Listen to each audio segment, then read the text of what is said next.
decíamos que ibas por la segunda edición del libro, ¿verdad? Sí, a ver, el libro salió en noviembre. Es verdad que yo creo que el trabajo editorial es precioso. Sí. O sea, es una editorial que trabaja mucho, trabaja muy bien, que pues es una editorial muy pequeña y al final es lo que tienen las editoriales pequeñas, ¿no? Que tratan las cosas con más mimo, con más cuidado y que hacen también tiradas más pequeñitas. Y esto te permite tener una segunda edición en tan poco tiempo, ¿no? Que bueno, el libro es verdad que lo hemos movido dentro de nuestras capacidades bastante. Eh, Tuvo como un lanzamiento muy fuerte a nivel lo que nos movimos y las cosas que hicimos, tanto la editorial como yo. Y entonces por eso yo creo que dio lugar a esta segunda edición y ahora ya pues va, entre todas las cosas que nos están pasando en el mundo y que ya pues va un poco más piano. Pero bueno, la verdad es que sí, estoy de acuerdo en que es un libro además cómodo, que es bonito, que da gusto. Eh, sí, o sea, como que de repente es una cosa que he trabajado mucho y lo ves en el libro y lo ves en este objeto y es muy emocionante porque, Sí. no sé, es como que está bien vestido, ¿no? Que está Sí, bien. sí, sí, sí, sí, sí.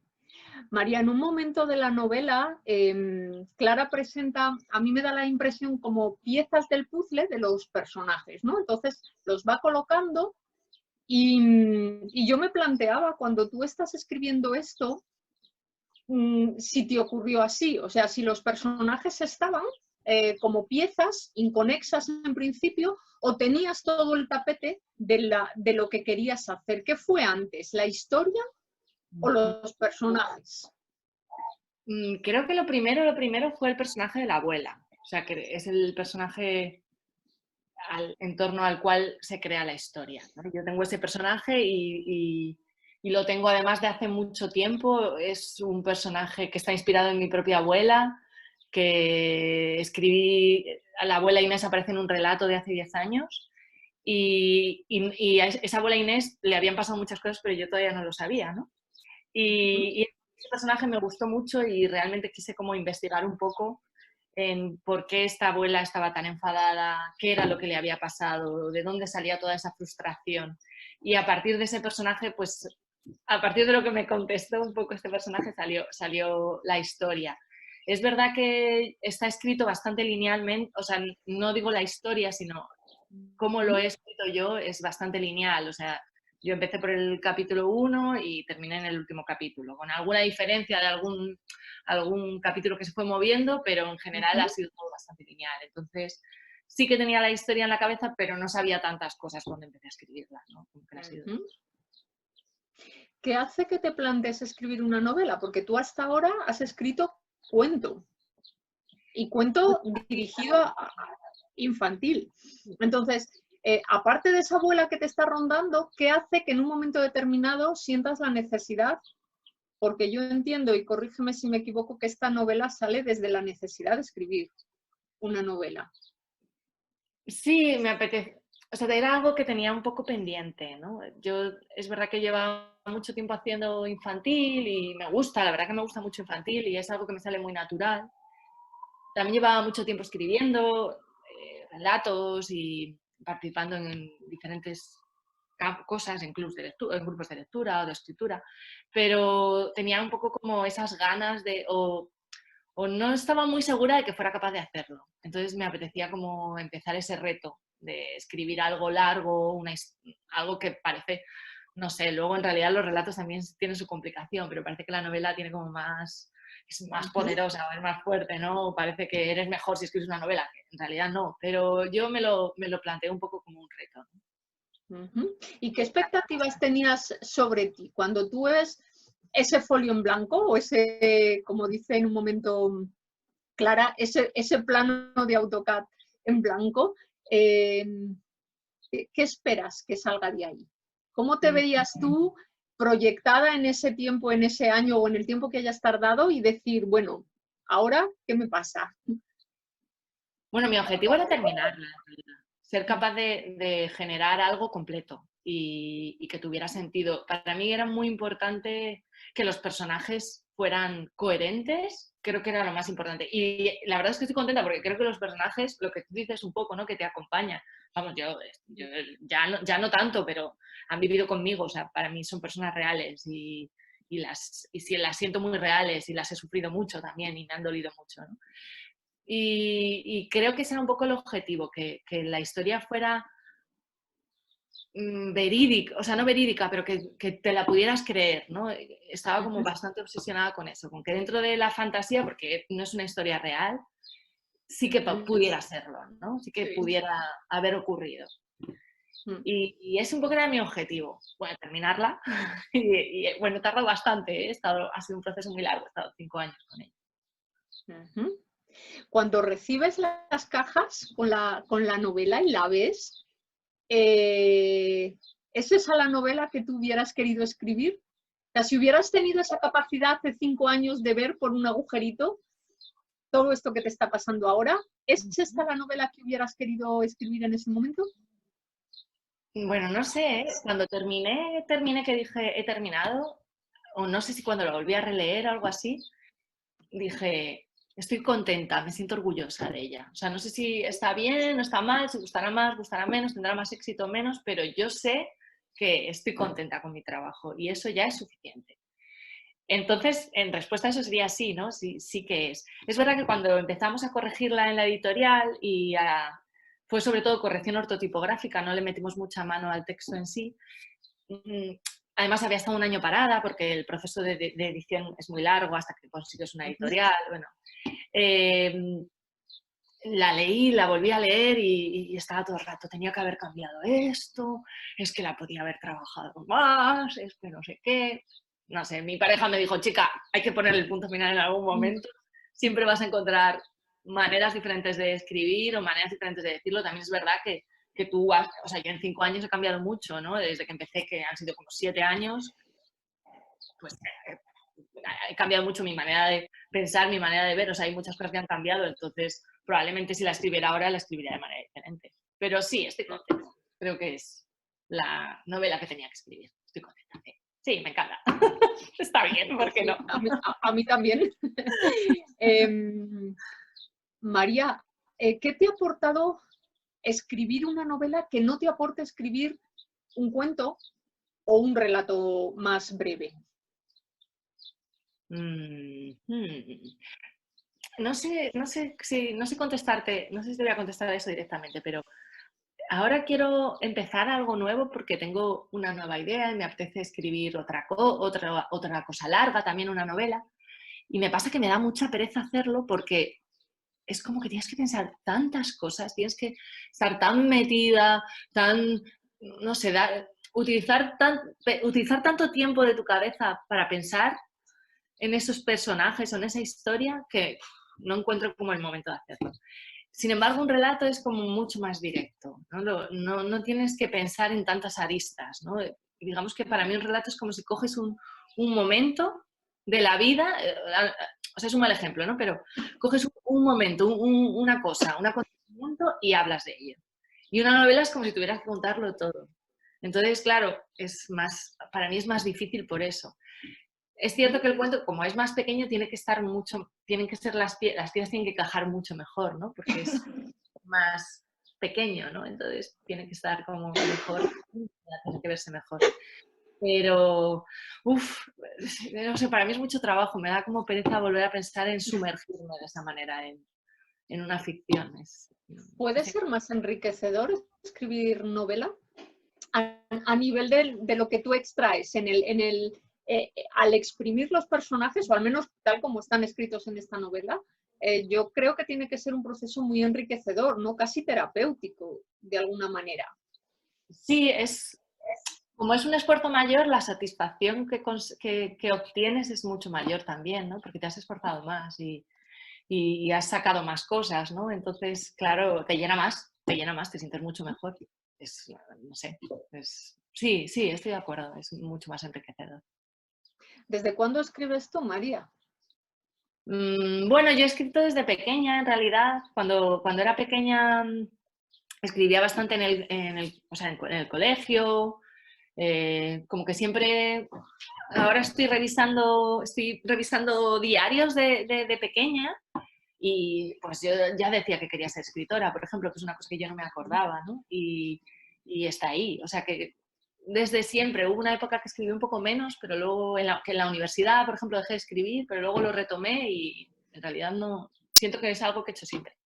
No mucho, o sea, es verdad que no soy muy, no me sale la palabra, muy, vamos, que no soy muy trabajadora, podría decirse, que soy un poco dispersa, ¿no? Te paso épocas que escribo mucho y épocas que no escribo nada. Entonces, bueno, no, soy un poco inconstante, diría, más que... Sí. ¿Y para qué escribes tú, María? ¿Qué te aporta escribir? Ese para mí es el gran conflicto que yo tengo personalmente, ¿no? Porque, porque por un lado escribo porque me gusta, pero siempre hay un punto de ego, ¿no? Diría. O sea, yo realmente no he escrito esta novela para, bueno, para ganar dinero con ella, ¿no? Desde luego, pero tampoco para triunfar, ¿no? No ha sido mi objetivo. Pero es verdad que de alguna manera quieres hacerlo, ¿no? Y ese conflicto, estoy desnudándome mucho, ¿eh? Porque esto es como mi gran conflicto Y personal. no hemos empezado, y no Sí, ¿no? hemos empezado. Entre lo que quieres hacer y lo que un poco la sociedad te obliga a hacer, ¿no? Que es, parece que tienes que triunfar, parece que si te has esforzado tanto, te lo tienen que poner en valor, ¿no? Y al final, pues no siempre pasa así, ¿no? A veces hay cosas muy buenas que triunfan, pero también hay cosas muy malas que triunfan, hay cosas buenísimas que se pasan desapercibidas, ¿no? Entonces, para mí es lidiar un poco con ese impulso que tengo de escribir como forma de comunicación, que es como yo lo concibo, y el hecho de no llegar a toda la gente que me gustaría llegar, ¿no? Tengo ahí muchas cosas. Es que no sé decirte, me muevo ahí entre las dos, entre la necesidad y un poco también como la arrogancia, ¿no? Quizá, Y bueno, o el querer ese reconocimiento de un trabajo bien hecho. Tampoco creo que sea, bueno, es así, a todo el mundo nos gusta que nos digan qué bien lo has hecho, ¿no? Sí. Y que nuestro trabajo tenga éxito. María, hay 3 fechas en el libro que no sé si están elegidas al azar o son especiales para ti. Está la fecha del 18 de septiembre, la del 19 de junio y la del 26 de abril. ¿Son algo tuyo o salieron así? No, son totalmente aleatorias. Son Ujú. totalmente aleatorias. Cuando yo empecé, me hice un árbol genealógico con todos los personajes de la familia, que luego perdí, entonces tuve que reconstruir en una mudanza, no soy tan desastre, lo perdí en una mudanza. Y ahí sí que tenía puesto cuándo nacía cada uno, cuándo... Entonces las fechas eran un poco aleatorias, porque había muchas fechas, entonces que no coincidieran, que no fueran... Pero no son por nada en concreto, ¿no? También cuántos años... O sea, me di mucho cuántos años tenía una, entonces si luego tenía estos años, entonces tenía que cumplir años después del verano o antes del verano. Dan un poco los criterios, pero y quizá incluso que no fuera nada mío, ¿no? Nada tuyo, Muy... para no condicionarles. Me ha gustado mucho, María, en el libro, cómo tratas la cronología vital que tiene una persona, ¿no? Vas pasando por la niñez y hay unas sensaciones y unas características muy típicas de la niñez, pasas a la juventud y lo mismo, está envuelta en una serie de características propias de la juventud, pasas a la adultez y a la vejez, ¿no? Y eso lo vemos muy bien a lo largo del libro. Hay una frase que dice, yo todavía tenía el pelo largo y la capacidad de poder escapar de mi destino, ¿no? Como algo muy típico de esa adolescencia, de esa juventud, donde parece que todo es posible, ¿no? Más allá de la cronología vital, sí que creo que hay una cronología en cuanto a sentimientos de las protagonistas, ¿no? Y me ha llamado mucho la atención la de Inés. Inés empieza siendo esa viejecita o gruñona, llena de enfado, llena de ira, pero va volviendo a recuperar la ilusión y vuelve a ser, bueno, no joven, porque físicamente no lo es, pero vuelve a tener la ilusión de una persona joven, ¿no? Sí, bueno, ese es el viaje, ¿no? El proceso vital que hacen las dos, diría yo, ¿no? Que es curarse.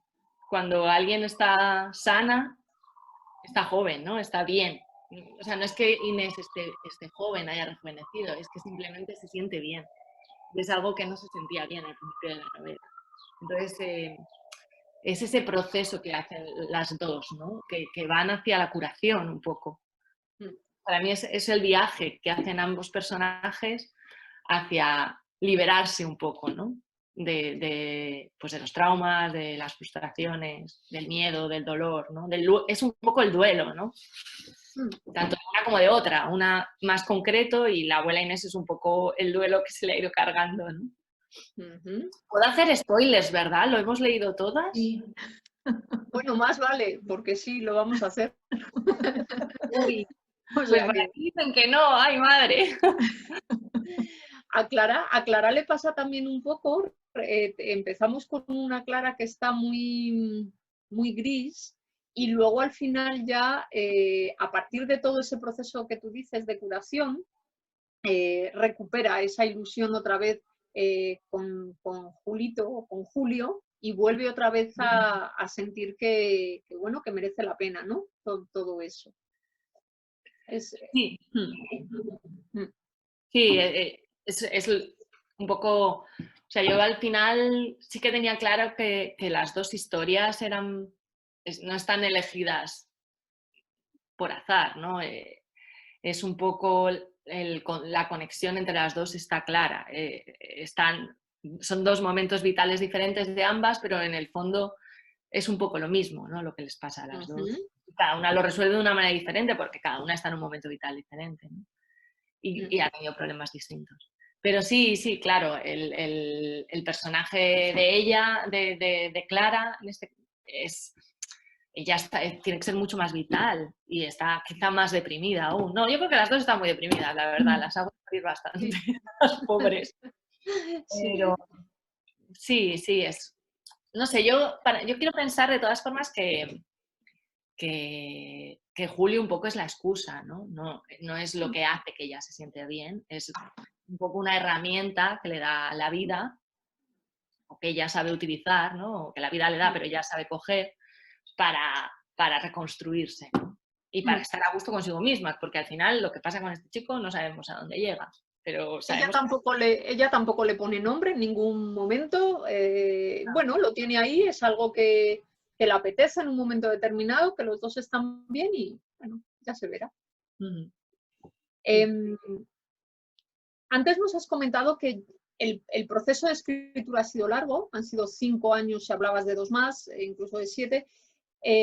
¿Tus emociones con el libro han ido evolucionando también según has ido trabajando con ellas en los procesos que han seguido? No sé. Han ido cambiando. Estoy aquí pidiendo el comodín del público. Sí, han ido cambiando. O sea, bueno, ha ido cambiando de menuda mierda estoy escribiendo una maravilla, esto es un desastre, esto es lo mejor. Pues sí, eso sí, desde luego.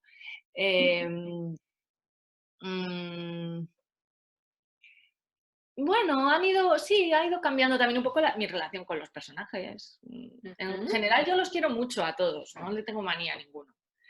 ¿A ninguno, María? ¿No tienes manía a ninguno? Pues a mí hay alguno que... en fin. Sí, puede ser, pero aún así como que he intentado entenderlos a todos, ¿no? Un poco. Creo que con algunos lo he conseguido más que con otros porque es verdad que los personajes están más trabajados unos que otros, ¿no? Los personajes femeninos de la novela están súper trabajados. Los personajes masculinos de la novela son más blanco o negro. Eso es algo que a lo mejor se podía haber trabajado y haberlo, no lo sé. Sé que salió así, pero es verdad que son más blanco, negro y tienen mucho más color, mucho más matiz los personajes femeninos, no todos. La abuela, Hilaria, Clara, la madre, todos, ¿no? Bueno, sí, ha ido cambiando un poco. Cuando lo tenía que editar y no conseguía ninguna editorial, lo odiaba bastante. En general, decía, ¿por qué he hecho esto, Dios? Pero bueno, luego ya más contenta. ¿Te han llegado a atrapar Inés y Clara en algún momento cuando estabas escribiendo? Eh, bueno, yo las tenía muy... O sea, vamos, están totalmente en mi cabeza. Ahora, como ya os digo, ahora ya no, me he desintoxicado un poco, pero sí, sí, sí, totalmente. No sé, yo además decidí también colocar la trama en Berlín porque es un lugar que conozco y que me resultaba sencillo. Y entonces yo iba a veces andando por la calle y decía, yo creo que esta es la casa de Clara, yo creo que deben vivir aquí. Yo creo que es esta, o esa de ahí, pero yo diría más esa. Entonces sí, claro, sí, sí, sí, mucha, sí, y incluso sí, sí, sí, sí. Yo creo que más con Clara que con la abuela, ¿no? Quizá porque la Ajá. abuela tiene menos vida en el sentido de que está como todo más escrito y Clara Ujú, tiene más vidas posibles, ¿no? Todavía. ujú. Qué bueno. Fíjate, María, yo, sin ser un libro social, de denuncia social, creo que es un libro que habla de un montón de cosas que nos están pasando ahora mismo como sociedad. Esa sociedad que llama en un momento, que dice en un momento determinado de hacer cosas provechosas, que creo que está muy, muy bien definido y que luego al final de esas cosas en realidad solo se aprovechan unos cuantos, ¿no? Y el resto, pues entramos en ese juego y creo que describes muy bien ciertos problemas que tenemos ahora mismo y que tenemos que lidiar con ellos. Hablas, por ejemplo, de la inmigración, ¿no? Y llegas incluso a definirlo como la gran mentira del inmigrante, ¿no? Como aquello que, bueno, pues que en un momento determinado tú crees que es tu anclaje, tu ciudad de vuelta, y luego al final te das cuenta que aquello ha ido evolucionando y que ya no perteneces, ¿no? Ujú. Eso pasa cuando alguien vive fuera. Tú llevas en Berlín desde 2013, ¿no? Sí, Sí. años, casi, o Ujú. 7. Sí, sí, claro que pasa, sí. Me gustaría pasaros, cuando termine esto, me gustaría enviaros un podcast que hacemos, mi pareja y yo, porque justo este que hemos hecho último habla de la inmigración y hemos puesto a hablar a gente de nuestro círculo sobre todas estas sensaciones, ¿no? A mí es un tema que me interesa mucho porque al final lo vivo y entonces es un tema que está presente en la novela, pero me interesa mucho, o sea, quiero seguir un poco escribiendo e investigando sobre ello, porque sí que hay un desarraigo muy fuerte que se genera incluso en nosotros, que somos migrantes de primera, que somos migrantes de ahora, del siglo XXI, con todas las conexiones que tenemos. Pues ahora mismo yo estoy en Alcalá y estoy en Berlín, en realidad. O sea, que sí que hay como... Eh, aún así hay mucho, mucho desarraigo, ¿no? Y esto de la mentira del inmigrante es verdad. Esto parte un poco de mi propia experiencia, que al final pues yo me vine aquí y de repente, hasta el día que no me di cuenta, siempre estaba pensando qué estaba haciendo aquí cuando podía estar en España, ¿no? Y yo además me vine en unas condiciones que tampoco estaba tan mal, que me podía... ¿Por qué me vine? Y siempre estaba pensando que podía volver, que qué hacía aquí, si podía estar allí mejor, y hasta que no me di cuenta de que en realidad tenía que dejar de considerar España, tenía que dejar de considerar Berlín como mi plan B, no entendí que era aquí donde estaba viviendo y que lo otro no era una opción, o que cuando fuera una opción yo ya lo decidiría, pero que no era una opción como tal, ¿no? O sea, que esto era lo que yo había elegido. Y creo que ese paso también es importante, ¿no? Como que surgen un montón de cosas cuando eres migrante que nunca te habías planteado, pues eso, de arraigo, de identidad, de integración, de echar de Ujú. menos, de ser de un sitio o de otro. Es verdad que dejas de ser un poco, ¿no? Y yo cuando voy, claro que soy de ahí, pero hay muchas cosas que ya no son mías o que ya no las vivo igual, ¿no? Solamente pensemos ahora, por ejemplo, en el coronavirus, como lo estáis viviendo vosotros, que es una experiencia a nivel social brutal. Yo no la estoy viviendo así, porque aquí podemos salir a la calle, ¿no? Entonces, Ujú. ahí hay una diferencia, ya hay algo que nos diferencia, ¿no? Que hemos vivido de manera diferente colectivamente, pero yo no he estado en ese colectivo. Pero Mm. tampoco he estado en el de aquí, porque yo estoy muy pendiente de España, ¿no? Entonces, tengo mucho más cuidado que la gente de aquí, porque tengo la Ujú. vista puesta en España, ¿no? Entonces estás un poco ahí en tierra de nadie. Menuda chapa os estoy metiendo, perdón. ¿Te pasó, María, como a Clara que se enamoró de Berlín? Ella dice que es amor a primera vista. ¿Te pasó a ti también? Sí, o sea, a ver, Clara no soy yo, pero tiene muchísimas cosas mías. Ujú. Eh, sí, sí, yo vivo desde aquí hace 7 años, pero es la tercera vez que vivo aquí. Lo que pasa es que habían sido periodos cortos hasta ahora. Y sí, yo vine la primera vez aquí en 2002 y me enamoré locamente de la ciudad y pensé que esta era la ciudad en la que quería vivir y por eso vivo aquí, ¿no? O sea que sí, sí, sí, sí, me ¿Qué, pasa. qué- qué es lo que qué es lo que te enamora a ti de Berlín? ¿Qué es lo que te gusta? ¿Qué es lo que no tiene, por ejemplo, Madrid? Em, a mí Madrid me encanta, he vivido también bastantes años. Es verdad que cada vez no es que me guste menos, que me veo menos en la ciudad.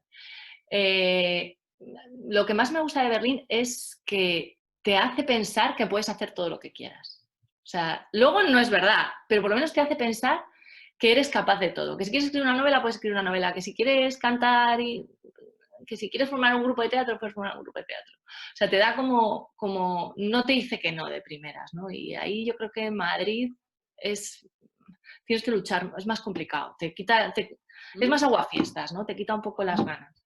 Aunque luego a lo mejor te da la misma oportunidad, pero te pone como más, de primeras te dice más, cuidado, ¿no? Y aquí es como que te parece todo posible, que luego no es tanto, ¿eh? Hablas Pero bueno. también en el libro de esa primera etapa de Clara, cuando se encuentra con problemas de especulación en la vivienda, cuando en ese momento había una diferencia muy grande entre lo que pasaba en España y pasaba en Alemania, por ejemplo, con la vivienda, y cómo aquí seguimos todavía con el tema de tener una casa en propiedad y, sin embargo, el alquiler es una opción mucho más viable en, en Berlín, ¿no? Bueno, ahora ya no, ¿no? El Ujú. libro precisamente habla un poco de esa ruptura. Sí, Sí, y esto es un proceso que yo he visto aquí de cuando hemos venido, ¿no? O sea, llevo mucho tiempo viniendo y es verdad que siempre era una ciudad súper económica, muy barata, podías tener casas enormes por precios muy ridículos y ahora es imposible, ¿no? Y es imposible. Y si te queda, todo el mundo está agarrado a su piso porque si te echan de tu piso, de repente vas a pagar 2 veces más, ¿no? Es verdad que aquí no te pueden echar, ¿no? Pero, en principio, pero es difícil.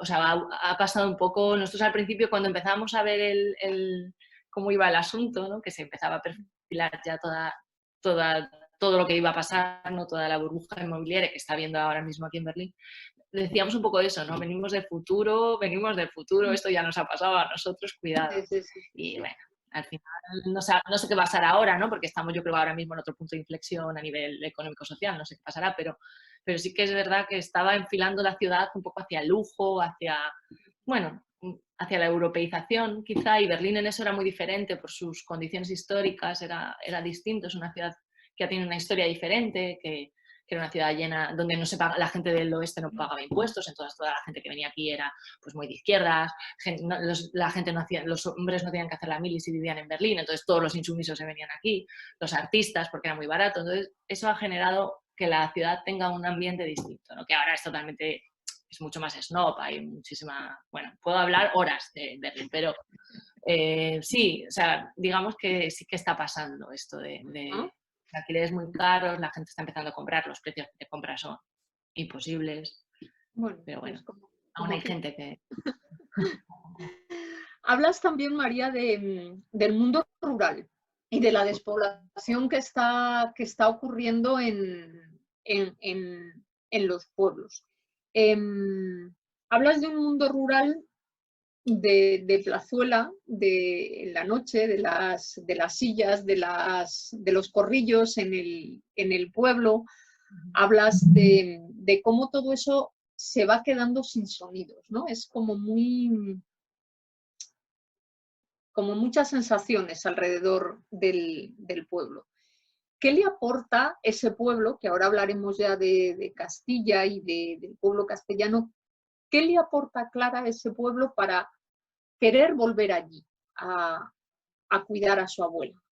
Mm, a ver, yo creo que Clara vuelve al pueblo porque, bueno, ella ha vuelto a Madrid y en Madrid no ha encontrado lo que pensaba, ¿no? Y de alguna manera yo creo que vuelve al pueblo por dos cosas. Por un lado vuelve porque tiene que cuidar de su abuela y cuidar de su abuela es una manera de no cuidar de ella, o sea, de volver otra vez a, o sea, a tener una excusa para no repensarse, creo, y le sale mal, ¿no? Desde el primer momento eso. Y creo que también es porque es un lugar en el que ella ha sido feliz, ¿no? Ella ha sido feliz cuando era adolescente ahí y de alguna manera lo tiene idealizado, pero quiere volver a esa felicidad, ¿no? A ese punto de esa Clara que era feliz y que no tenía heridas, ¿no? Entonces es como voy a volver a este sitio donde era feliz a ver si aquí vuelvo a encontrar esa felicidad, ¿no? Sí, su hermana Estela le dice en un momento determinado que está huyendo, ¿no? Que realmente es una huida. ¿Cómo es ese pueblo castellano que has tratado de dibujarnos? Mira, yo me apunté, dices, Julio en un momento le dice que es un pueblo de meseta, es un poco seco. Hablas también de besos escuetos y castellanos, que eso me ha encantado, María, que es un beso castellano. Ya, es verdad, no lo sé. Bueno, yo soy, o sea, yo soy de un pueblo, soy de Salamanca, mi familia es de Salamanca, en realidad no soy de un pueblo para nada, pero sí que mi familia lo es. Y bueno, no sé, o sea, hay un poco como esa idea de sobriedad, de austeridad, son muy secos, ¿no? En el sentido de que no tienen como tanta algarabía ni tanta, son más constantes. Y creo que el beso seco es, no sé, yo por ejemplo mi abuelo y mi padre siempre se despedían con un beso, pero era un beso poco efusivo. Y sin embargo muy, muy, muy, muy cariñoso, o sea que no sé, era un beso de verdad, pero no era como con mucho aspaviento, era como un poco de correprisa, ¿no? Que no se note, no sé. Qué bien descrito está eso, María. Besos escuetos y castellanos, me gustó muchísimo. Las pastas de almendra, qué buenas, qué buenas. En Bajo la Higuera hay quizá una identificación de ese mundo rural, por una parte con la autenticidad. eh, Ella tiene ahí, pues recupera esa relación con Julio, que es una relación que ella vive como auténtica.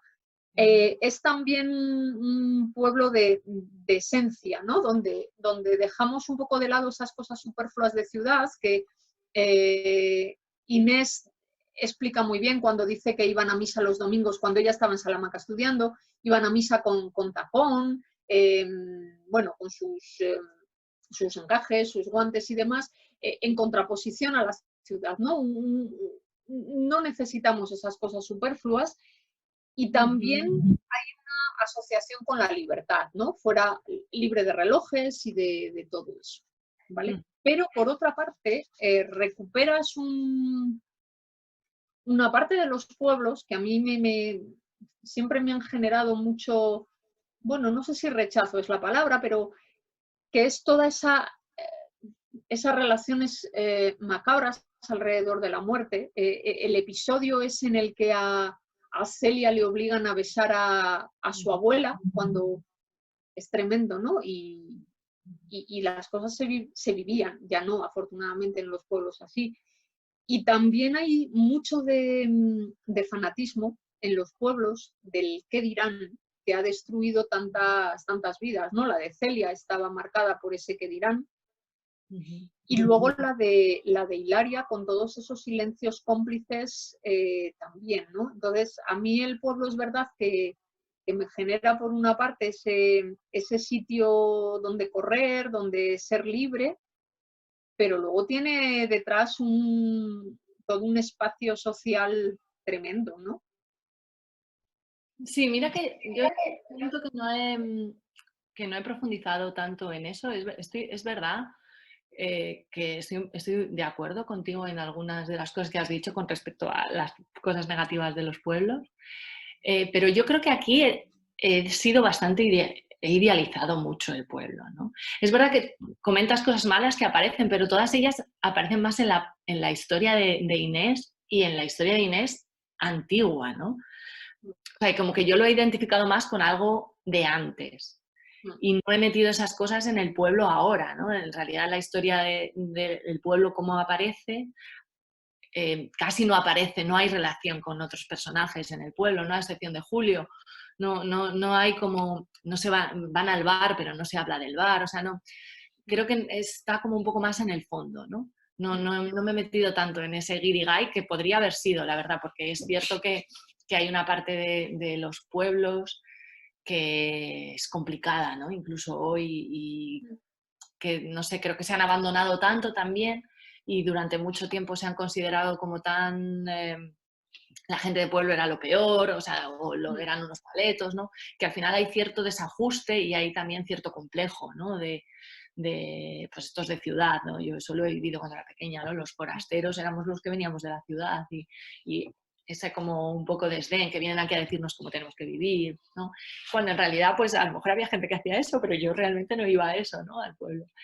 Pero no sé, sí siento que todo ese que dirán y todas esas cosas que comentabas, que era muy brutal en el pueblo y que quizás sigue pasando o ha seguido pasando hasta hace relativamente poco, era mucho más fuerte antes, ¿no?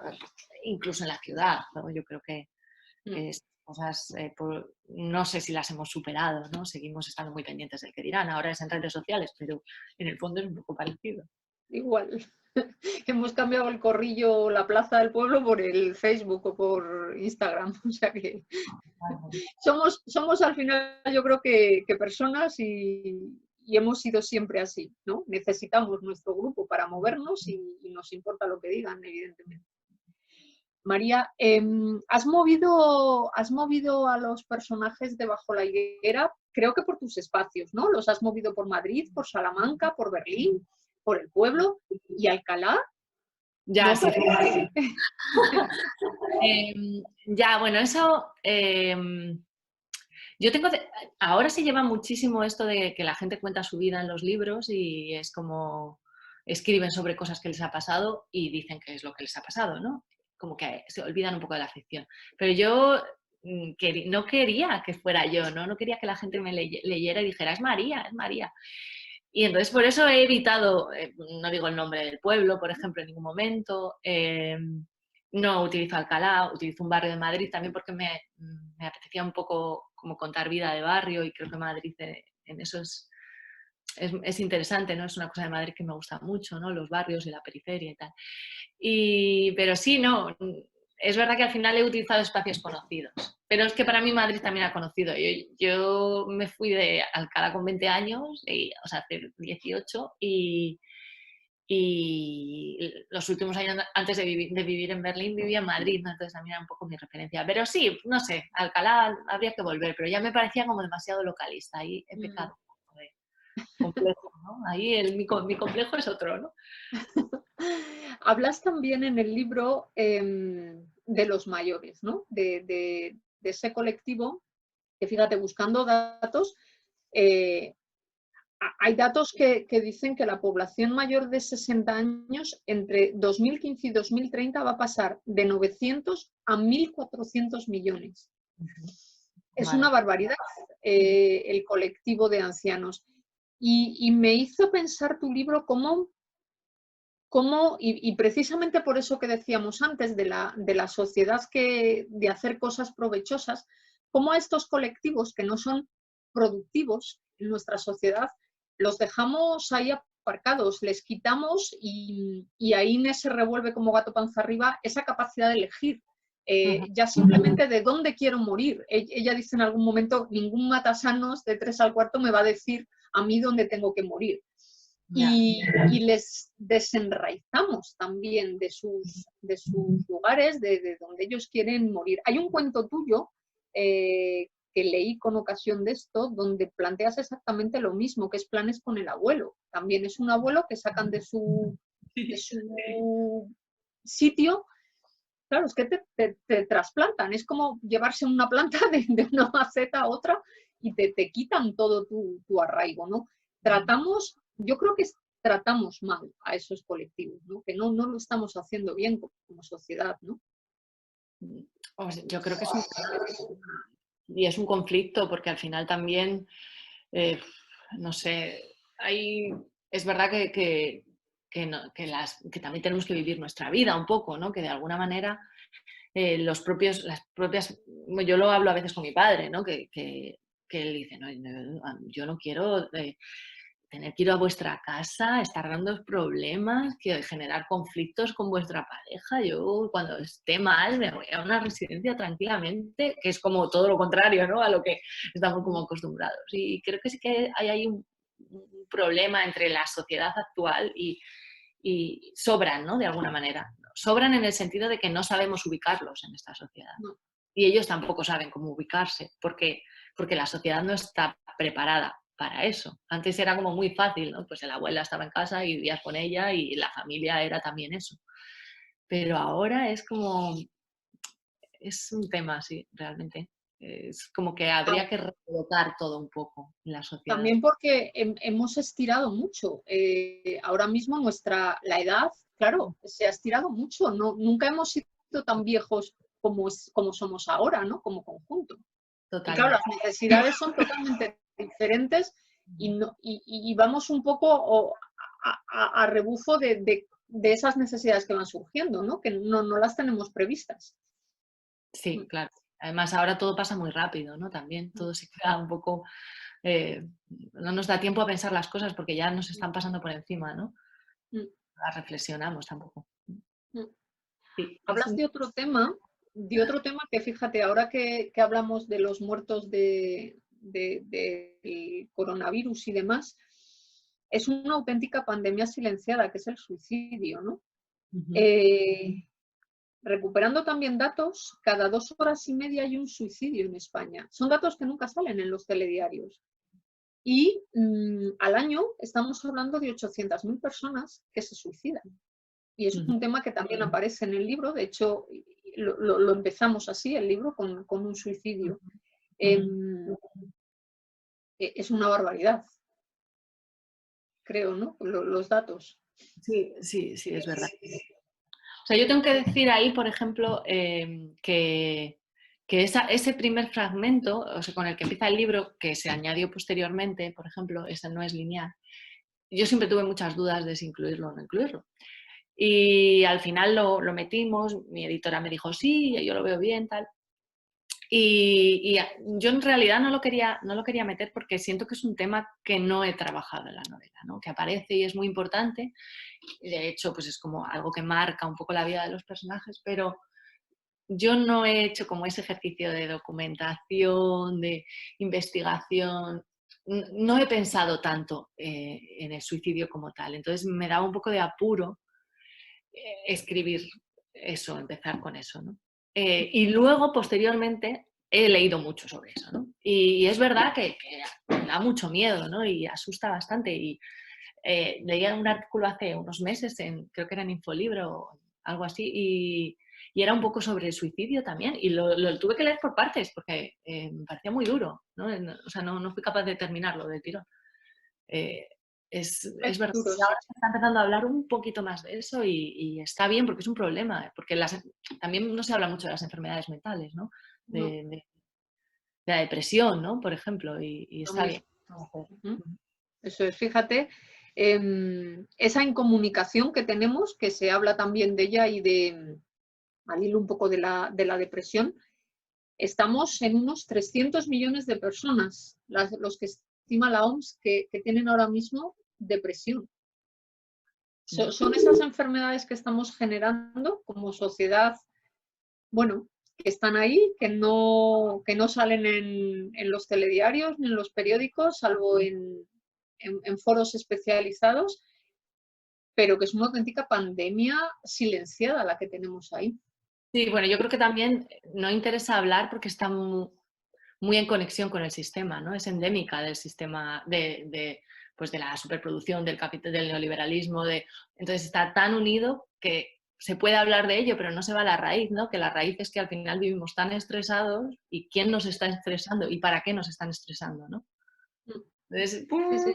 no sé, no interesa a todo el mundo, supongo, llegar a la raíz. Sí, tratas temas muy, muy interesantes en el libro. Del mercado laboral hablas también, cuando Clara empieza a buscar trabajo y al final se da cuenta de que no cuenta ni lo que sepas ni la experiencia, sino del precio por hora y cuanto menos mejor, ¿no? Es otro tema muy, muy interesante que también lo tocas simplemente, pero que hace reflexionar. Para mí uno de los temas importantes también en el libro es el papel de la mujer como cuidadora, tradicionalmente en una familia de hombres, ¿no? Le toca un poco a Isabel, bueno, porque le toca, porque ella dice que era la única hija para cuidar, para servir, y se es mujer para ser criada y anteponer lo de los demás a los propios, ¿no? Y dice, por generaciones de generaciones, por los siglos de los siglos, amén. ¿Esto ha cambiado o está cambiando, María, desde tu punto de vista?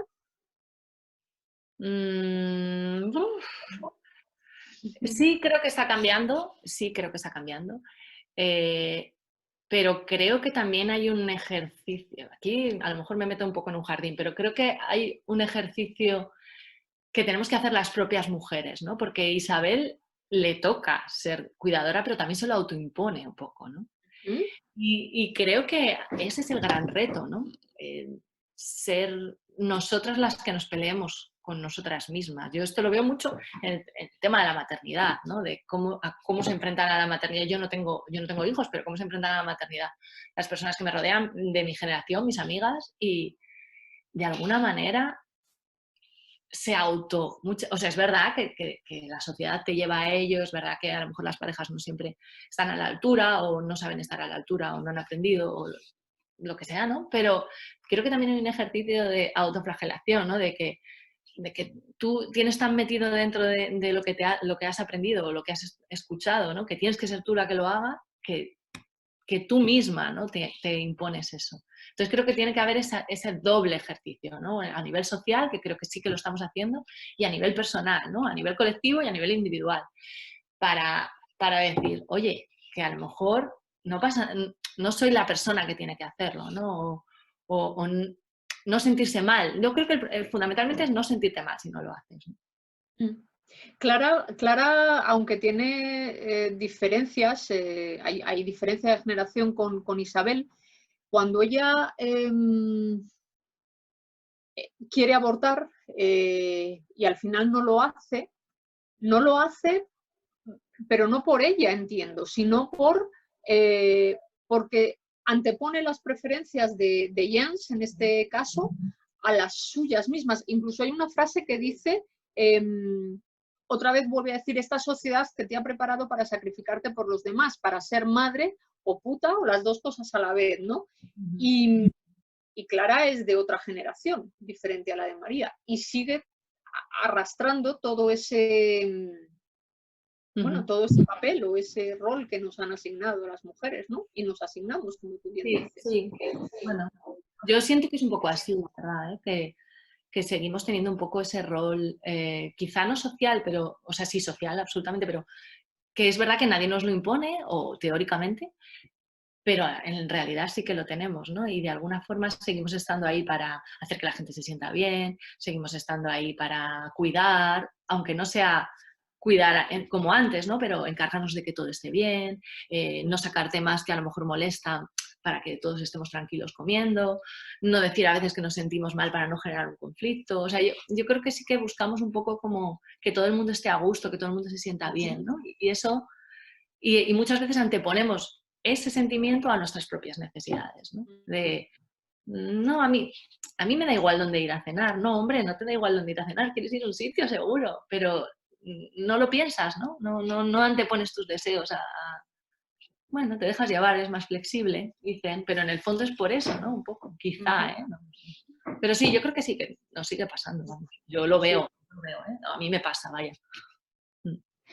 Hablas de otro tema que es es el maltrato a la mujer, ¿no? El maltrato a la mujer en esos años 40 y 50, que es cuando Hilaria empieza a ser, bueno, una adolescente, una chica joven.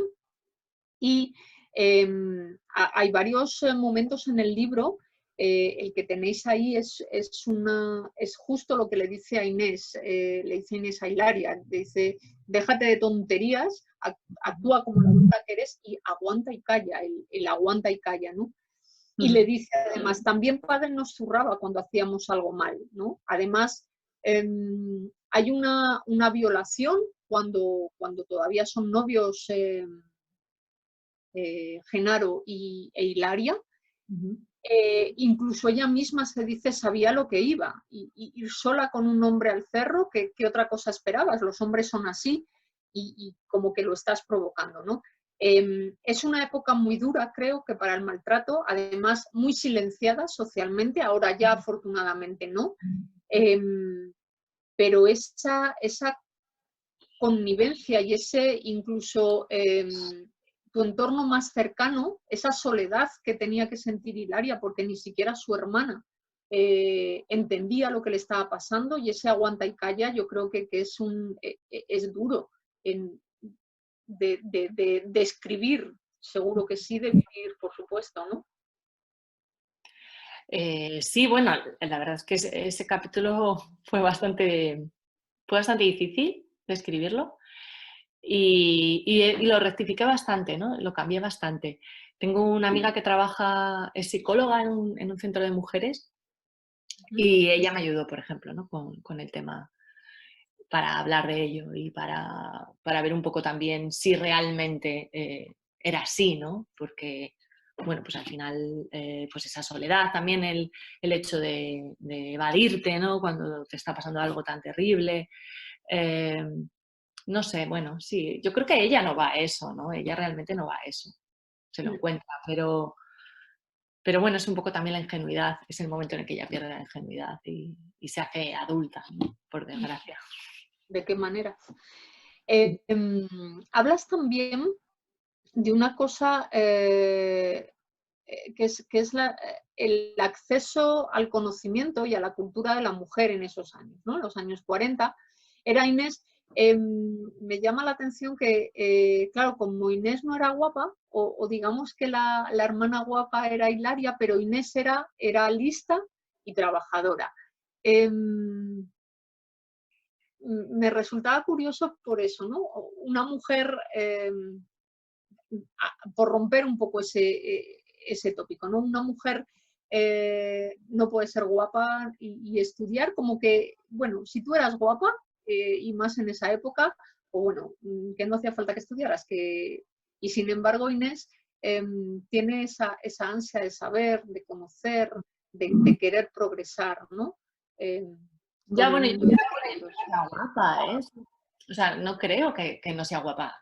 En realidad, solo se habla de la belleza de Hilaria a través de los ojos de Inés, ¿no? Y, o sea, en ningún momento se dice que es que Hilaria era guapa. Bueno, sí, que todo el mundo la miraba, pero yo creo que es porque ella tiene ese desparpajo, ¿no? Y esa manera como de tratar a todo el mundo. Pero para Inés, Hilaria es su hermana mayor, o sea, es la persona en la que quiere convertirse, ¿no? En realidad.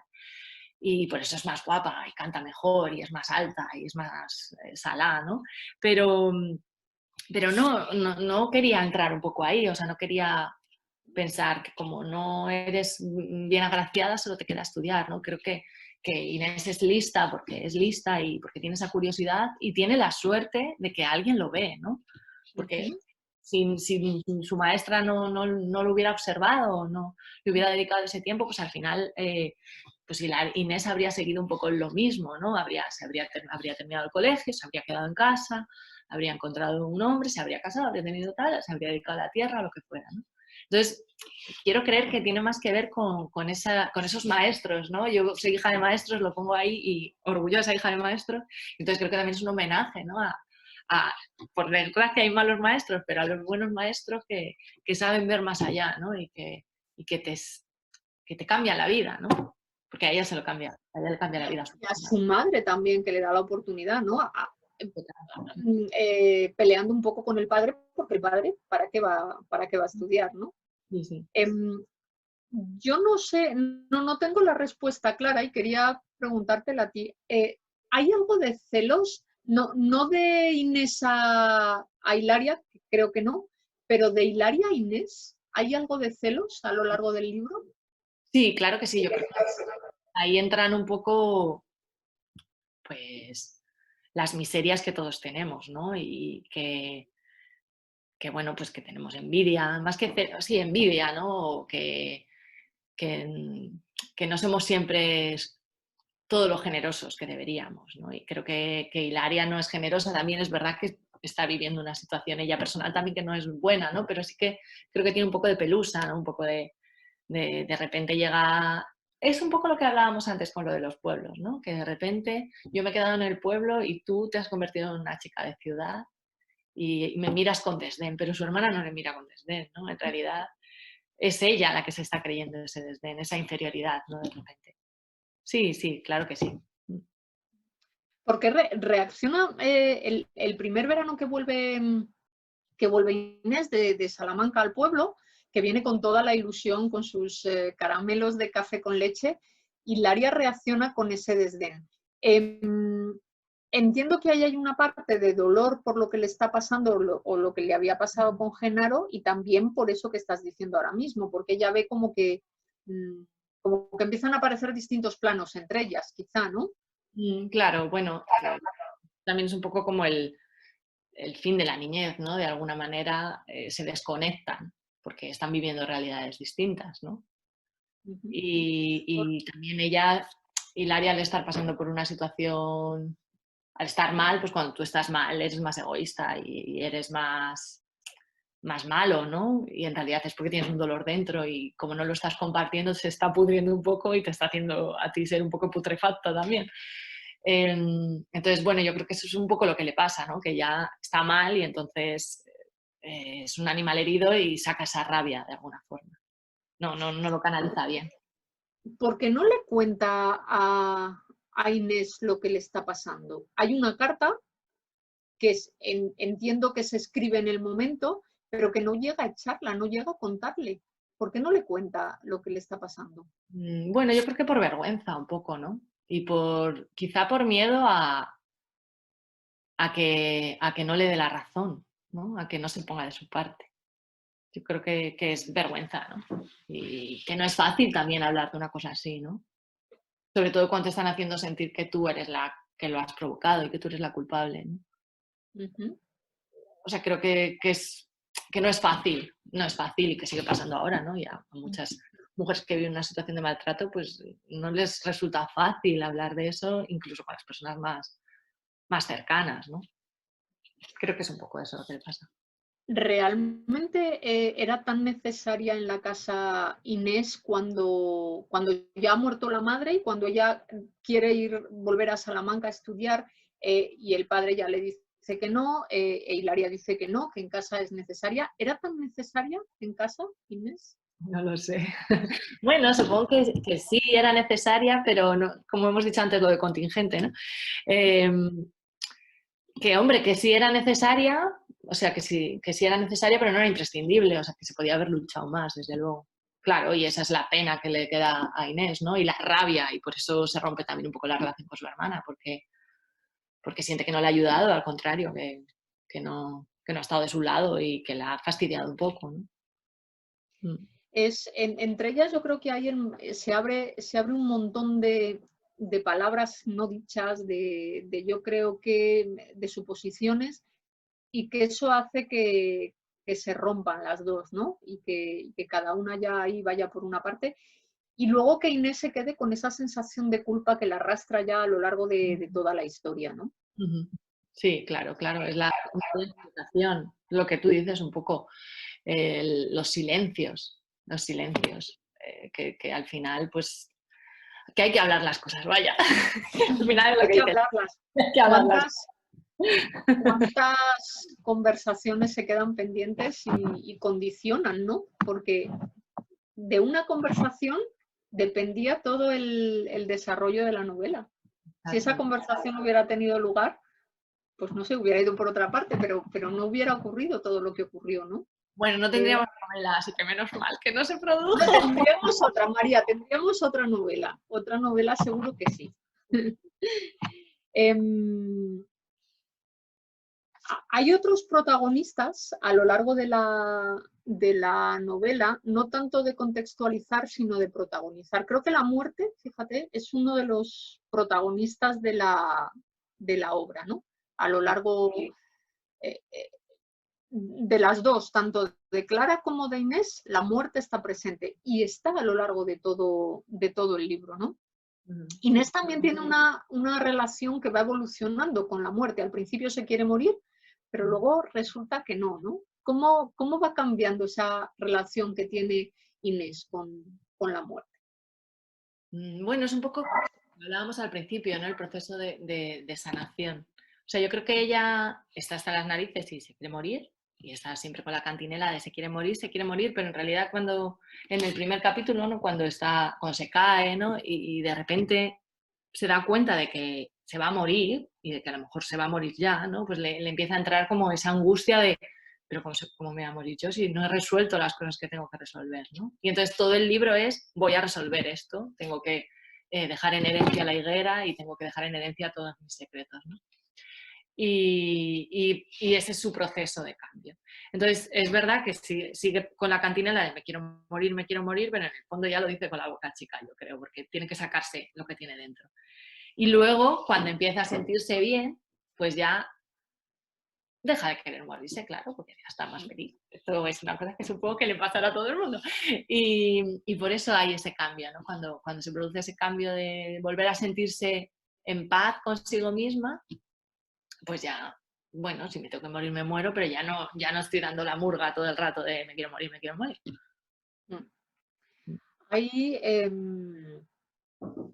Hay otro protagonista para mí que es los silencios, que ya hemos hablado de ellos, y de cómo a veces el silencio en la novela es un silencio agradable, un silencio tranquilo. Inés habla mucho de los silencios que tenía con Tomás, que les gustaba compartir, pero luego hay silencios que están pesando mucho en la novela, ¿no? Clara e Inés los llenan con la radio, ese aparato de radio que tienen viejo. Entonces, cuando hay encuentro, el ruido de fuera para y queda el de ellas, y cuando ya el ruido se hace tan tenso, el silencio se hace tan tenso entre ellas, entonces ya necesitan ese ruido de fuera. Llenamos mucho, ¿no? Nuestros silencios, me da a mí la impresión, ¿no? En esa sociedad tan ruidosa, necesitamos el ruido a veces, ¿no? Sí, hoy justamente he leído un artículo en un periódico alemán hablando sobre el corresponsal alemán en Madrid, y hablaba un poco de toda la crisis. Y uno de los puntos que él ponía un poco que sobresalía era el silencio, ¿no? Y cómo somos una sociedad, como en comparación con la alemana, ¿no? Decía, somos una sociedad que tenemos un poco de miedo al silencio, ¿no? Y que tenemos que llenarlo todo de ruido muchas veces para no hablar de lo importante, ¿no? El artículo decía un poco cómo durante toda la época de la dictadura, del franquismo, había habido tanta gente que había callado y siempre te habían dicho de eso no se habla, de esto mejor no hablar, ¿no? Habíamos como asumido como sociedad ese silencio de cosas que no se hablan y al mismo tiempo el ruido para evitar, para lo que tú dices, para llenar ese silencio que no queremos, para llenar lo que no queremos sacar, ¿no? Así que sí, me parece, es que justo lo he leído esta mañana y he pensado, fíjate qué observación, ¿no? Que no se me habría ocurrido, cómo tiene que venir alguien de fuera para decírtelo. Pero sí, un poco está en la novela, es verdad. Está, yo creo que está. De hecho, es para mí el gran protagonista, ¿no? Ese silencio es el que ha hecho que la novela ocurra de una manera u otra. Si Laria hubiera hablado, si no hubiera callado, hubiera sido de otra manera. O sea que sí que lo es. María, el ganchillo. ¿Tú sabes hacer ganchillo? Es de ganchillo, he dicho, me lo voy a hacer. Que está hecho por mi abuela. Mi abuela sí que hace ganchillo. Creo que ahora ya no lo hace, tiene 99 años, pero lo ha hecho hasta el año pasado. Y bueno, como nunca he aprendido, era un poco mi manera de dar ese homenaje a mi abuela que ha hecho ganchillo toda la vida y que no hemos aprendido ninguno. Entonces era como, venga, Clara sí va a aprender. Ya que yo no he aprendido, que ella aprenda. El ganchillo es precisamente la grieta que encuentra Clara para acceder a Inés, y a partir de ahí el cómo Inés se vuelca en eso cuando ve que a Clara le interesa y le va, eso que dices ahí es precioso, ¿no? Tirando de la hebra, cómo van desenredando las vidas una de otra, ¿no? Y acercándose. El libro, María, es un libro de sensaciones. Tengo algunas anotadas que me gustan mucho porque es como que estás sintiendo el libro, ¿no? Dice, habla de redescubrir la ropa, los tejidos en contacto con la piel, la nariz fría sobre la mejilla del otro. Volvía su nariz aquel aroma irrepetible a sangre y vino, los días de matanza y la sensación del frío húmedo al bajar a la bodega. Imaginar una caricia, la reconfortante tranquilidad de esos dedos que apenas rozaban su cara, sentir su olor a sudor y serrín, su olor a cebolla, a ceniza, a madera seca, que se iba diluyendo con el aroma de un café que provenía de otro mundo. Meternos en la cama con bolsas de agua caliente en las sábanas, comer caramelos de anís a escondidas, el olor a seco y a campo, a hielo y a pino, a encina y cerdo. Sentía como una caricia el frío seco de la meseta, el sonido de la lluvia en el techo de Uralita del corral, el olor a marrano al atardecer, el silbido del aire paseando por el sobrao, los ruidos de madera en las alcobas. Olía a ceniza, a paja, animal encerrado, olía a hogar y a infancia. Seguía siendo terriblemente vieja, aunque el lugar la hiciera sentir como una niña. Es que tu libro se siente, María. Ya, no, así todo me da un poco de shock. Sí, es verdad, no lo había pensado, no es se buscar. siente, se huele, se toca Ya, y tiene sabor también. Sí, no sé, ya digo que no es una cosa que haya buscado así, ¿no? Quizás es mi manera un poco de recordar las cosas, ¿no? Y no sé, como que sí que a lo mejor soy muy sensorial, pero no lo había pensado, ¿eh? O sea que... Pues yo creo que, o yo por lo menos he comido los caramelos de anís a escondidas y las pastas de almendra dejan ese sabor, ¿no? A lo largo del libro. ¿Los lugares tienen esa magia, María? ¿O tú entiendo que la vives así? Porque si no, no podrías escribirlo así. Bueno, a ver, los lugares tienen esa magia a veces, ¿no? Un mismo lugar a veces tiene una magia brutal y otras veces es el infierno, ¿no? Sí, yo los vivo un poco así, ¿eh? O sea, a mí me pasa, yo estoy aquí, vivo aquí, es mi ciudad y siempre voy así. De repente hay un día que me hago una punzada en el corazón y pienso, ¡ay, qué ciudad más bonita, cómo me gusta! Mira qué bonito el atardecer, ¿no? Y soy un poco intensa. Luego, normalmente no. Pero es verdad que de vez en cuando me dan como esos azotes de amor y sí que digo, ¡ay, es que este sitio es! Sí, me pasa, sí. Al final, pues, yo soy bastante transparente, creo que en el libro estoy bastante presente, aunque haya querido alejarme un poco, no sacar Alcalá, pero creo que sí que estoy un poco más presente, ¿no? Hay otro protagonista en la novela, María, que es la higuera. ¿Vale? La higuera, que hablas de ella en los agradecimientos como un regalo. La higuera es muchas cosas a lo largo del libro. Por una parte, yo me anoté que era, habla Inés de la extraña familia que ha adoptado. Habla también de la impotencia y del inmovilismo que representa la higuera en un capítulo que a mí me resulta estremecedor, que es el capítulo 9, donde hablas de un sueño que tiene Inés con Hilaria, que es absolutamente estremecedor. La higuera también es Inés y es Herminia, y la higuera también es algo de raíces osadas y espíritu libertario. ¿Qué más cosas es la higuera y por qué una higuera? Ya, bueno, pues la higuera es un poco una licencia poética porque en ese pueblo no habría una higuera, ¿no? Creo que es como algo prestado. Es un árbol que a mí me gusta mucho. Mis padres tienen una higuera en casa, tienen dos, y bueno, me parece como un árbol que da un fruto que además me encanta, ¿no? Entonces es como un árbol pequeño pero muy fuerte, no es especialmente grande. Y luego además yo de pequeña íbamos siempre a bañarnos al río de otro pueblo, no de este, de la novela, sino uno más de valle.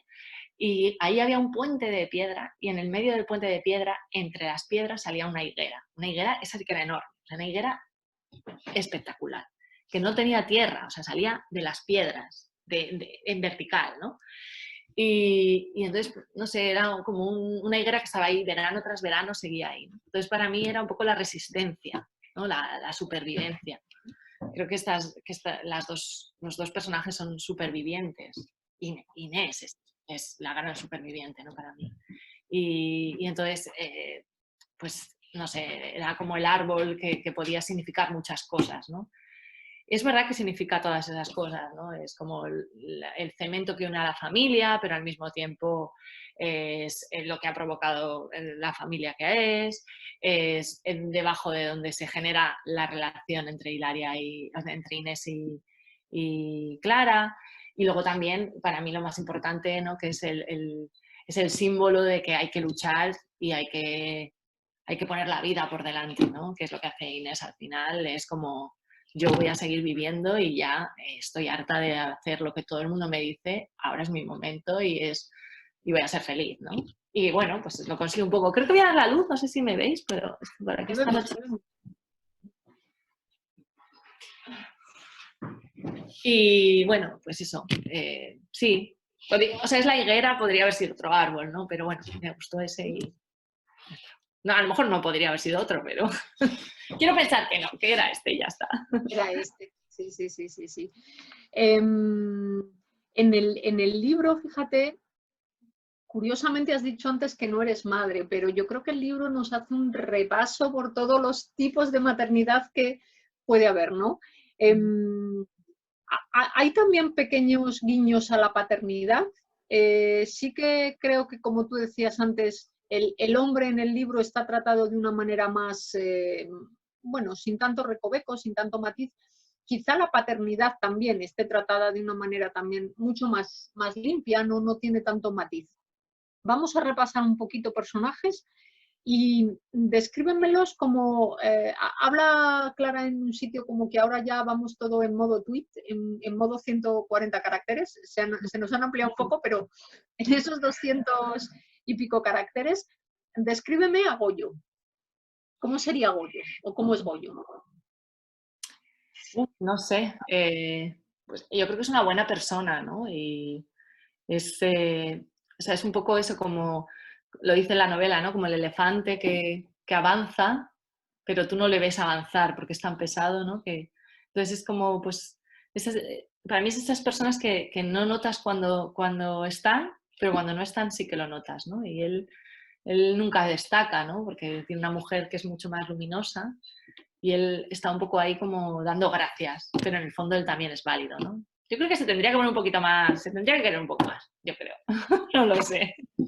Hay una escena preciosa donde se adoptan, donde Clara lo adopta como padre y él la adopta, ¿no? Y eso de es mi padre, pero podría haber seguido siendo Goyo, ¿no? Qué bonito. Tomás, ¿cómo es Tomás, María? Bueno, Tomás creo que es de mis personajes favoritos. O sea, me parece como súper entrañable, ¿no? Creo que es el hombre castellano tranquilo. O sea, es el de los besos escuetos, ¿no? Es la persona tranquila, que no habla mucho, que reflexiona, que piensa mucho, pero no lo comparte, ¿no? Pero está ahí, es fiel, es leal.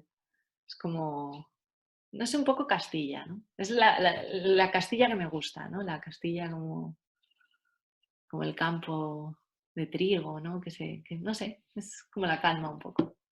Es el hombre de esos ojos profundos que a pesar de todo sonreían, dice Hilaria, ¿no?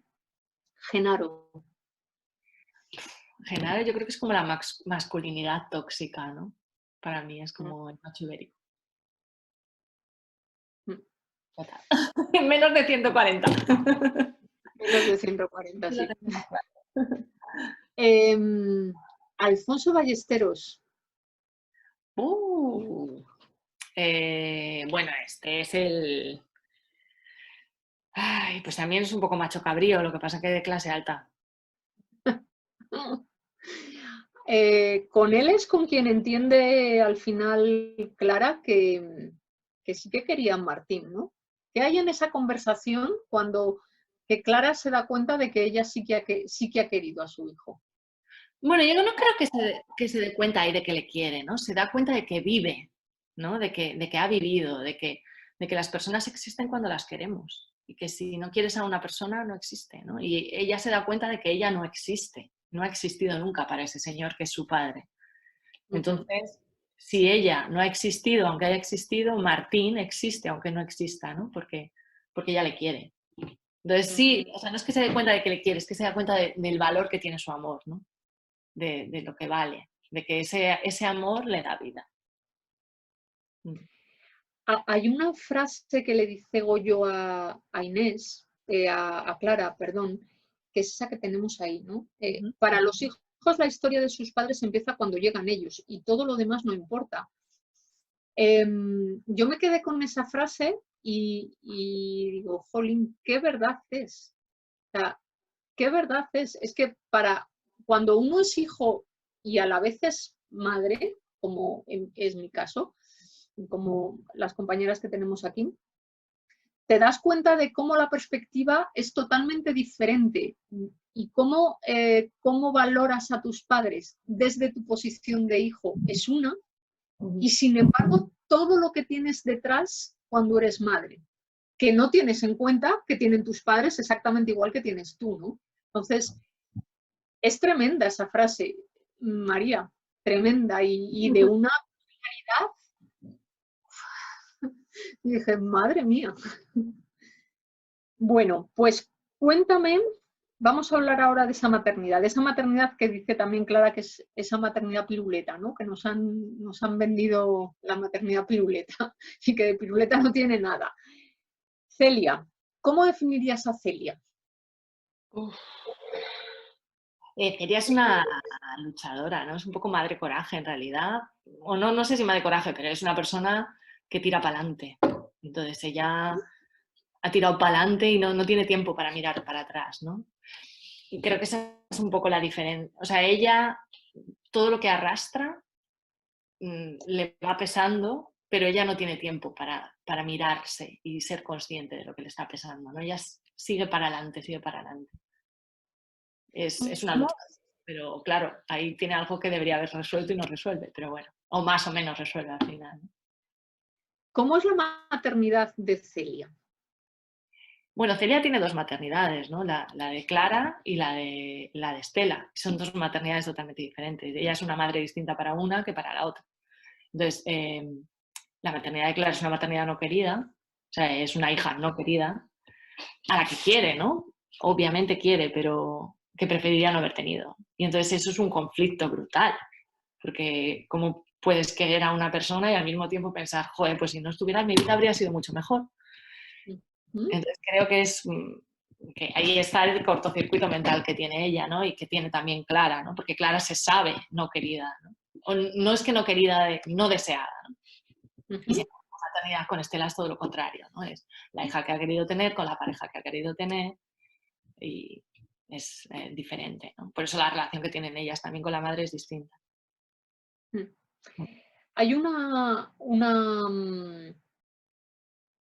parte del libro cuando Clara vuelve a reencontrarse con Celia, hija, es ahí cuando habla otra vez, cuando habla de la escena esa donde tiene que besar a la abuela que había fallecido y demás, es ahí cuando quizá Clara se reconcilia con su madre, cuando se da cuenta de cómo era Celia, hija, de todo lo que tenía detrás, de todo lo que tenía ahí en esa madre que también tenía ella, que la hizo sentir, bueno, tan culpable, tan... ¿Es ahí donde Clara puede reconciliarse con Celia? Sí, o sea, yo creo que ellas tienen como la suerte de poder reconciliarse un poco en vida, ¿no? Aunque siga habiendo, pues sigan arrastrando los traumas que han generado su relación, pero creo que tienen como esa oportunidad de decirse las cosas a la cara, que es la enfermedad de alguna manera le da esa oportunidad. igual que se le había dado a Celia con su madre, ¿no? Pero sí, creo que ella va siendo cada vez más consciente de la vulnerabilidad de su madre, ¿no? Que yo creo que eso es algo que como hijos muchas veces tenemos que aprender, que nuestros padres también son vulnerables, ¿no? Y que también nos hablan desde esa vulnerabilidad y que nos tratan mal desde esa vulnerabilidad, no desde la crueldad, sino desde sus propias miserias, ¿no? Y bueno, creo que ella va siendo consciente, ¿no? Quizás su propia maternidad le ayude, no lo sé, pero sí que es verdad que va siendo consciente, ¿no? Y sí, es mucho más dura con su madre al principio que después, ¿no? Va suavizando. Estela, ¿cómo es Estela? Estela, yo fíjate que he dicho antes que las mujeres están más definidas, pero creo que Estela está poco definida. Antes has hecho un comentario sobre ella y he pensado, no la tengo yo tan calada esta mujer. Bueno, Estela es un poco, pues también es un poco como su madre, ¿no? Es una superviviente que tira para adelante y que es como más activa, ¿no? Claro, es un poco más lánguida, es un poco más triste, ¿no? Y Estela es mucho más práctica y más activa y para adelante y deja de ser pusilánime, ¿no? Deja de estar llorando, ¿no? Creo que ella es más práctica, más ¿Y real. la maternidad que tiene Estela con sus niños? Es un poco como la de Celia, lo que pasa es que creo que ella es menos rebelde que su madre, ¿no? Creo que ella ha aceptado que esa es su situación y está contenta, ¿no? O no parece que esté que le confluctúe tanto, ¿no? Como a su madre. Creo que su madre sí, porque tenía muchos más planes, ¿no? Y yo creo que Estela es más conformista en ese sentido. Entonces, bueno, pues esto es lo que me ha tocado y estoy bien, quiero a mis hijos, bueno, pues tengo una situación, estoy divorciada, lo que sea, pero bueno, bien. O sea, creo que, no sé, es diferente, es un poco diferente a la de Celia. De Isabel ya hemos hablado antes un poquito, ¿no? Esa mujer que deja de ser ella misma y es mujer en función de lo que sea, del marido, de los hijos o de lo que sea. ¿Qué tipo de maternidad ejerce Isabel? Para mí Isabel es la maternidad de la generación de mi madre, ¿no? Como muy entregada, muy madre madre orquesta, que ahora también, la verdad, pero es como muy madre de esa época que es como muy maternal, ¿no? Súper maternal. Ella es madre, es lo que es, ¿no? Que además creo que no trabaja, ¿no? Creo que es ama de casa, pero no estoy segura. Esto no lo sé, estaba entrando a mi duda. Y entonces ella es muy, muy maternal, ¿no? Ella tiene el rol de madre, claro, de cuidadora, no sé si de madre, de cuidadora clavada a fuego, ¿no? Es la cuidadora. Eso, para mí es un poco las madres o sea, la generación de mi madre, ¿no? Que es como, sí, quiso ser independiente, pero al final ha sido madre por encima de todo y además le ha tocado cuidar de su madre, ¿no? Por lo que es cuidadora en dirección arriba y dirección abajo. Hasta el punto de perder la identidad, incluso, ¿no? De anularse como mujeres. Sí. Vale. Vamos a ver Inés. Inés, que no es madre, que es la tata Inés, que sí que es abuela, aunque no es madre. ¿Qué tipo de maternidad ejerce Inés con sus sobrinos? No sé, la verdad. Bueno, quizá un poco madre de esa época también, ¿no? Es como, ella es madre. O sea, es verdad que tiene una relación rara porque al final es la tía, ¿no? Pero es, pues sí, un poco madre matriarca, ¿no? Diría. Yo creo que Inés es la matriarca de esa familia. Es la que corta el bacalao, vaya. Dice en un momento determinado Inés que a ella nadie le preguntó. O sea, digamos que le tocaba ocuparse de los hijos de su hermana. ¿Qué hubiera hecho Inés si le hubieran preguntado? Si hubiera podido elegir, ¿qué hubiera hecho? Bueno, yo creo que habría sido maestra y se habría ido a vivir donde le hubiera tocado, ¿no? Y probablemente no habría sido tan diferente, ¿no? Realmente la vida que habría llevado. A menos que se hubiera ido a una ciudad, pero probablemente habría acabado en un pueblo siendo maestra y mujer de alguien del pueblo y probablemente no habría sido tan diferente, pero lo habría elegido ella. Ujú. Vale, Clara, aunque no llega a ser madre, ¿cómo la Mm. ves como madre a Clara? Bueno, Clara en realidad es un tipo de, o sea, hay un tipo de maternidad que es un poco de la que habla el libro, ¿no? Que es pues estas mujeres que han perdido un hijo y que no han llegado a ejercer como madres, pero en realidad se han sentido madres, ¿no? Em, bueno, ella es, no sé cómo sería, ¿no? Pero ella no tiene mucho miedo, yo creo, y está es muy insegura. Probablemente no habría sido tan mala madre como ella piensa, ¿no? Habría sido relajada, no lo sé, la verdad. Creo que ella tampoco lo sabe. En un momento determinado, Clara siente como la necesidad de tener que explicar que no quiere ser madre.